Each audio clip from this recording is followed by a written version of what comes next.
नमस्कार शिक्षक बंधुओं, मैं हूं सरकारी गुरुजी और आप देख रहे हैं हमारा चैनल एसके सरकारी गुरुजी। जैसा कि आप सभी जानते हैं कि हम अपने चैनल एसके सरकारी गुरुजी पर लगातार शिक्षकों और शिक्षक अभ्यर्थियों से संबंधित और नई बहाली से संबंधित लगातार स्टेप बाय स्टेप आपको हर एक अपडेट उपलब्ध करा रहे हैं। इस तरीके से आज भी महत्वपूर्ण अपडेट लेकर के आए हैं। जैसा कि आप सभी को मालूम है कि अब शिक्षक नियुक्ति जो बीपीएससी के द्वारा होने वाली है उसका मामला हाई कोर्ट में जा चुका है। तो उसी संबंधित अपडेट पर आज विस्तार से बात करेंगे कि क्या क्या उसमें पहलू है और किस किस तरीके से याचिकाएं दायर की गई हैं।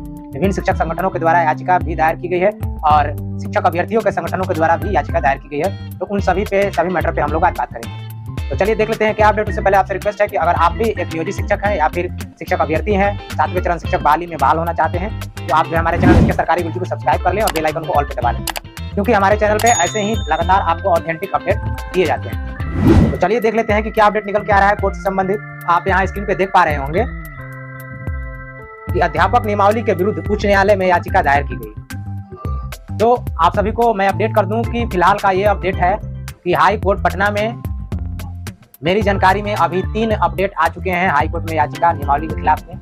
पहला जो है आपका बंशीधर ब्रजवासी, जो शिक्षक संगठन के नेता हैं, परिवर्तनकारी प्रारंभिक शिक्षक संघ, उन्होंने एक याचिका दायर की है और उन्हें टोकन नंबर भी मिल चुका है 18 मई के डेट में। और उसके बाद दूसरा है आपका टेट शिक्षक संघ के द्वारा अमित विक्रम, जिसके प्रदेश अध्यक्ष हैं, उन लोगों के द्वारा एक याचिका दायर की गई है हाईकोर्ट में नियमावली के खिलाफ। और तीसरा जो है ये स्टेट 19 के अभ्यर्थियों का जो संगठन है और उनके जो छात्र नेता हैं, अभिषेक झा हैं वगैरह वगैरह लोग हैं, उन लोगों के द्वारा भी याचिका हाईकोर्ट में फिलिंग की प्रक्रिया फाइल कर दी गई है।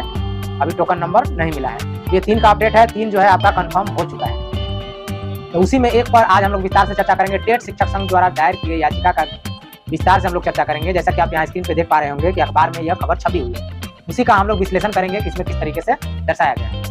तो यहाँ देख लीजिए, दिया गया कि अध्यापक नियमावली के विरुद्ध उच्च न्यायालय में याचिका दायर, शिक्षा के अधिकार कानून के तहत राज्यकर्मी का दर्जा दिलाने की लगाई है गुहार।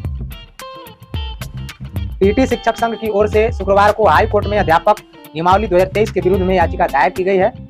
याचिका में अध्यापक नियमावली को रद्द कर शिक्षा के अधिकार आरटीई के कानून के तहत शिक्षक पात्रता परीक्षा उत्तीर्ण राज्य के करीब 2 लाख टीटी शिक्षकों को नियुक्ति तिथि से राज्यकर्मी का दर्जा देने की अपील की गई है। इसमें यह अपील की गई है कि जो भी टेट शिक्षक हैं जिनकी बहाली 2012 के बाद से हो रही है, उनको जो है राज्यकर्मी का दर्जा दिया जाए बिना किसी परीक्षा के, क्योंकि वो ऑलरेडी परीक्षा दे करके आए हैं और वो आरटीई एक्ट के अधीन सारे रूल्स को फॉलो करते हैं। टीटी शिक्षक संघ की ओर से प्रदेश अध्यक्ष अमित विक्रम, औरंगाबाद से चंद्रशेखर वर्मा, किशनगंज से फांसी अहमद एवं यूपी के गाजीपुर जिले के रहने वाले हैदर खान दायर याचिका में याचिकाकर्ता बने हैं, यानी ये लोग पिटिशनर बने हैं।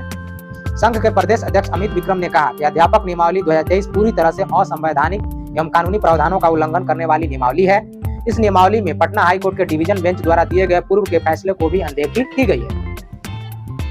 निम्न बिंदुओं पर आपत्ति दर्ज की गई है, यानी जो ड्राफ्टिंग की गई है उसमें जो मेन पॉइंट डाले गए हैं उनके बारे में यहाँ चर्चा की गई है। उसे हम लोग विस्तार से देख लेते हैं। पहला दिखाया गया कि CWJC 2796/2022 में पारित आदेश का उल्लंघन। उसके बाद है नियमावली 2012 एवं 2020 में प्रारंभिक शिक्षकों के 3 ग्रेड बेसिक, स्नातक और मध्य विद्यालय के प्रधानाध्यापक निर्धारित किया गया था, लेकिन नई नियमावली में प्रधानाध्यापक पत्र का जिक्र ही नहीं है, जबकि इसे प्रोन्नति से भरा जाना था। जैसा कि आप सभी जानते हैं कि 2020 संशोधित नियमावली जो लाई गई थी उसमें कैटेगरी बनाई गई थी बेसिक, स्नातक ग्रेड और प्रधानाध्यापक, 3 कैटेगरी बनाई गई थी, जबकि ऐसा इस नियमावली में कोई चर्चा नहीं है। नई नियमावली में प्रोन्नति का कोई प्रावधान ही नहीं है। नई नियमावली में शिक्षकों का किस तरीके से प्रमोशन होगा इसका कोई प्रावधान नहीं है। नई नियमावली के कंडिका 4 में सभी सीटों को सीधी भर्ती से भरने का प्रावधान है, जबकि पूर्व में स्नातक ग्रेड के 50% पदों को भरे जाने थे। पहले जो नियमावली थी उसमें यह था कि जो 68 का पद है उसमें 50% प्रमोशन से भरा जाएगा और 50% पे सीधी बहाली होगी, लेकिन इस नियमावली में ऐसी कोई चर्चा नहीं है। कंडिका 5.3 में पूर्व से नियोजित शिक्षक यदि दक्षता परीक्षा भी पास हो तो उन्हें टीईटी की परीक्षा से छूट दिया गया। जैसा कि आप जानते हैं कि बीपीएससी नियमावली में ऐसा कहा गया कि 12 से पहले के जो शिक्षक हैं वो सिर्फ दक्षता अगर पास हैं तो वो यह परीक्षा दे करके शिक्षक बन सकते हैं। तो इस पर भी आपत्ति दर्ज की गई है कि ऐसे में बड़ा सवाल है कि क्या NCTE नई बहाली में टीईटी परीक्षा से छूट देने की स्वीकृति प्रदान की है।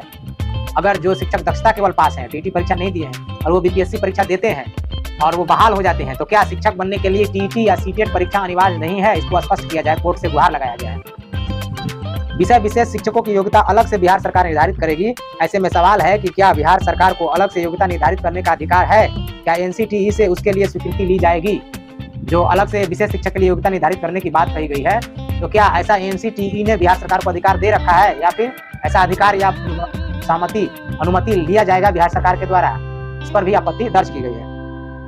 अगला पॉइंट है कि उम्र सीमा में छूट दी जाएगी, इसका क्या आधार है, इसका निर्णय अलग से क्या और कैसे लिया जाएगा यह भी स्पष्ट नहीं है।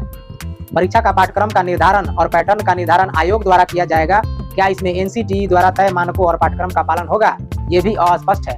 यानी जो सिलेबस बन रहा है परीक्षा का शिक्षकों की नियुक्ति के लिए, उसमें एनसीटीई का गाइडलाइन यानी एनसीटीई का उसमें क्या योगदान होगा उसके संबंध में पूछा गया कि एनसीटीई क्या क्वेश्चन तैयार करने में उसके सदस्य रहेंगे या नहीं रहेंगे, उनका सिलेबस तैयार करने में उनकी मदद ली गई है नहीं ली गई है, इस पर भी आपत्ति दर्ज की गई है। पंचायती राज संस्थाएं नगर निकाय संस्था के अंतर्गत नियुक्त कार्यों के लिए अलग से प्रक्रिया निर्धारण किया जा सकेगा, इस प्रक्रिया की भी इसमें कोई उल्लेख नहीं है। तो बताया गया है कि शिक्षकों के लिए अलग से निर्धारण किया जाएगा जो भी रूल रेगुलेशन होगा जो नियोजित शिक्षक है उनके लिए। तो क्या होगा प्रक्रिया, इसका भी कोई स्पष्टीकरण नहीं है, इसके बारे में आपत्ति दर्ज की गई है। और अगला बिंदु है कि क्या अलग से प्रक्रिया निर्धारण में शिक्षकों की वरीयता और उनके सेवा अवधि का संरक्षण किया जाएगा, इसके अलावा भी कई सारे बिंदु अस्पष्ट हैं। इन सभी मुख्य बिंदुओं को टेट शिक्षक संघ ने अपने याचिका में दर्शाया है और इसको दायर किया है हाईकोर्ट में।